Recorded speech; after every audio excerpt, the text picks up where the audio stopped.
So that my UK collaborator is one of the lead people who's been part of trying to deal with all the public backlash over GM food, over mad cow, over foot and mouth disease, all these things that were abysmally handled, where the UK government did just that. They lied to people, and then they were found out to be lying 2 weeks later.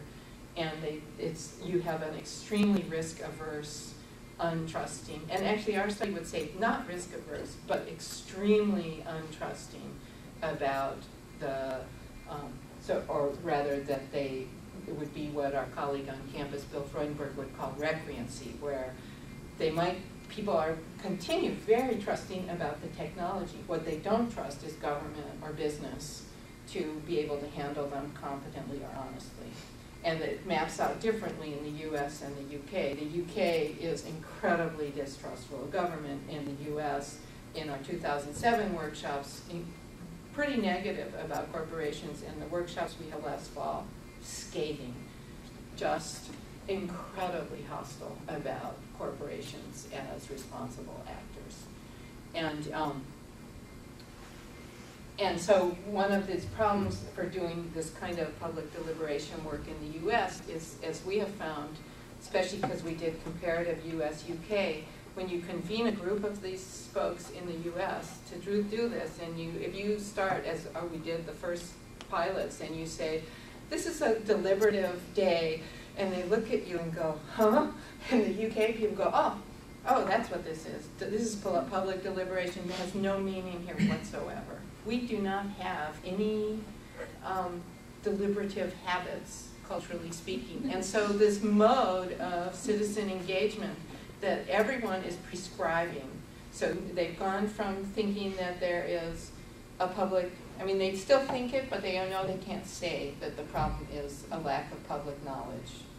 Now what they think is that there's a public trust deficit, and public engagement is the newly touted and widely pervasive, not just in the US, all over the world. Public engagement is the prescribed remedy for this, but public engagement in a context where there's no way to connect what citizens deliberate on with policymakers that are making decisions. There's no, if it's just an empty exercise, we would argue that would actually amplify concerns and then it's also true that in the US, how you do this in a very large multicultural nation in a way that respects people's point of view, and these models tend to be about forming consensus rather than what we have tried to do in our work, which is to bring difference to the surface. But if you bring difference to the surface, which is very easy to do with Americans, that if you bring a really heterogeneous group together, the issue then is, what do you do? How do you, then what? And that's one of the things that we are dealing with. So we did these, and I don't have time to deal with this in any depth, but we did one set of these comparative US-UK deliberations in 2007, and we were quite shocked. We expected, because of all that risk controversy in the UK, we expected big differences in the way UK publics and US publics would respond to the idea of new technology. And we found UK participants amazingly pro-technology in those discussions. So it was not about that they see risks to that. The risks are all about social risks. Who will benefit? The rich, period. Who will, in the US, when you ask who will benefit, you get the same answer. You get the rich, the wealthy. But in the US, they say, and then it will, eventually we'll get it. Meaning they have some kind of trickle-down idea about that access to technologies. And it's because they're thinking about their cell phone or their computer. They think things are going to get cheaper eventually. That it really depends on what the cultural domain of technology is evoking in the context when we have no knowledge like this. And we found almost zero uptake of risk, real technical risk, physical risk information, almost no interest in it. So we put scientists in the room, we put materials about it, that's not, what people were interested in is social risk, issues to do with equitability, both distribution and process, privacy, invasion of privacy, big concerns which are well justified about that, and economic concerns.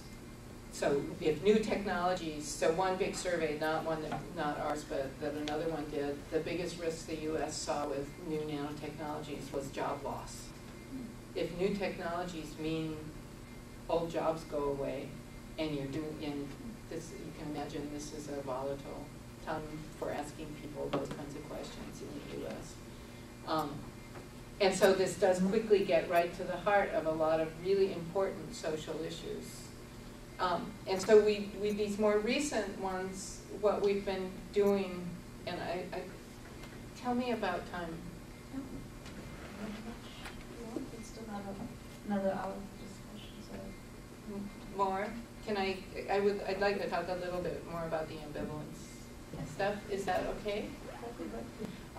So what we're doing, this built on gender differences that we felt were going on but couldn't really demonstrate in a very clear way. And so we constructed these workshops that we held last fall that are still, we're doing work across applications. So we found that what mattered most in people's response was in what application or industry this new technology was expected to make contributions. And what we found was that in the UK and the US, people were so pro new energy that you couldn't get any uptake on the risk side at all. They just want more energy now. They don't want to talk about conservation. They don't want to think about where the demands for more energy. They want, the US, for example, wants, and UK, they're concerned about global inequities, and their solution to that is to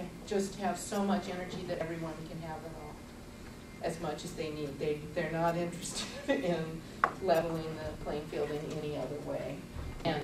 And so we found just wild techno enthusiasm in the energy discussions, and we found the health discussions, which are the place where the US federal government thinks that the U.S. is totally on board. Medical nano is the way to go. Everyone loves it. That's not what we would argue at all from these discussions. So these are focus group-like size, but they actually, it's a half-day intensive session where you basically try to introduce people enough without over-framing it. Obviously, you frame everything you say, you're framing it in some way. And we found the minute you state that a technology exists, you've given it a benefit framing, whether you intended to or not. Just saying it exists, people assume that's a good thing. Because it wouldn't exist if it didn't do something good. Which is just, and so we actually found we had to keep loading up more on the risk side to try to produce any kind of balance in the discussion, because otherwise, it just, if you talk about the technology, you put some slides up that show what it is, how it works, everyone just goes, wow. In the UK as well, not just in the US. Okay, so this idea of ambivalence that I'm trying to talk about is because we have been, and this is where you all probably will not be perplexed the way we are about this, but we have found it utterly crazy-making if you're trying to find out a consistent story and you're trying to represent a consistent story or theme, or do the kind of content analysis we do. The reality is that in these sessions, people produce the most contradictory views you can imagine. And so, you know, they are absolutely pro-technology, and they have this incredibly technocratic vision of society.